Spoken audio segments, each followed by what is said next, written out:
Bonjour à tous et à toutes et bienvenue dans ce nouvel épisode des petites parenthèses spécialement dédié au plug sapin de Noël, ce qui fait de cet épisode un épisode spécial Noël.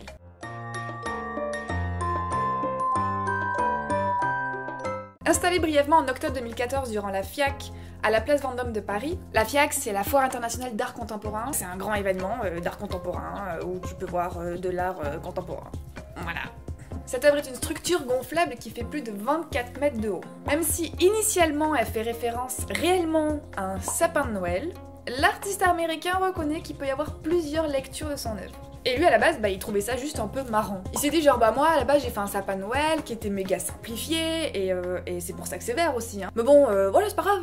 Et en fait si, c'est un petit peu grave. L'artiste s'est fait agresser durant l'installation de l'œuvre et l'œuvre a été vandalisée moins de 2 jours après avoir été installée. Mais Paul McCartney n'en est pas à son coup d'essai, c'est un artiste qui se veut transgressif, qui se veut provoquant, comme on peut le voir par exemple avec Complex Shit qu'il a fait en 2008.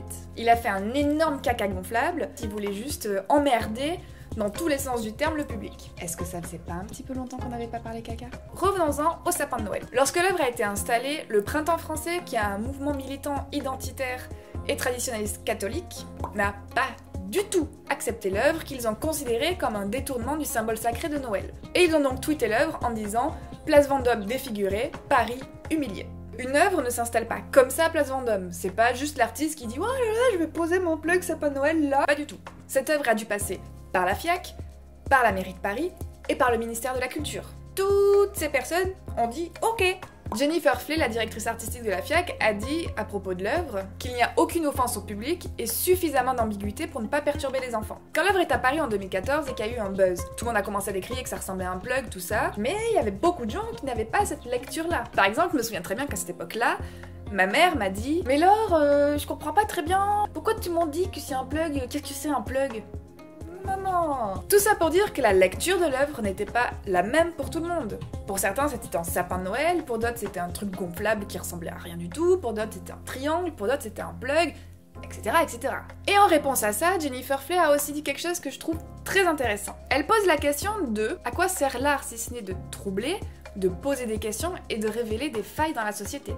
La question est posée. Cependant, avec toute la vague médiatique qu'il y a eu autour de l'œuvre, l'artiste, qui se veut normalement provoquant, a décidé de retirer son œuvre. Bah Coco, t'étais là pour provoquer, pourquoi tu l'enlèves? Ça veut dire que quoi? Tu provoques ou tu provoques pas? Parce qu'il faut savoir que des œuvres provocantes, c'est pas la première. Prenons Immersion d'Andrés Serrano. Cette œuvre représente un crucifix qui a été immergé dans un flot d'urine. Oui, du caca et du pipi. Installée à Avignon, l'œuvre a été vandalisée, comme on peut le voir sur la photo, par un commando organisé d'ultra-catholiques. Mais en autre exemple, il y aura aussi Dirty Corner de Capour qui a été installé au château de Versailles. L'œuvre a été vandalisée à plusieurs reprises de propos antisémites. Et à force d'être vandalisée, l'artiste à la fin il a dit ok, vous m'avez mis saoulé là les gars, on laisse comme ça. Vous voulez la vandaliser, vandalisez-la. L'œuvre qu'on appelle le vagin de la reine est souillée à jamais. Mais je te vois arriver, toi au loin, qui pense que tout ceci n'appartient qu'à l'art contemporain. Que nenni, pas du tout! Tout le monde connaît la chapelle Sixtine et les peintures de Michel-Ange qui sont à l'intérieur. Et pourtant, le jugement dernier de Michel-Ange, l'œuvre a provoqué la fureur des autorités religieuses et a failli être effacée à plusieurs reprises. Et même si l'œuvre n'a pas été effacée et qu'elle a gardé son caractère entier, plusieurs détails ont quand même été changés et modifiés pour paraître plus conformes aux dogmes chrétiens. Mais il y a aussi par exemple Déjeuner sur l'herbe de Manet, dont j'ai parlé dans ma vidéo sur l'introduction à l'histoire de l'art, qui a fait un tollé pas possible quand elle a été exposée, parce que madame est toute nue.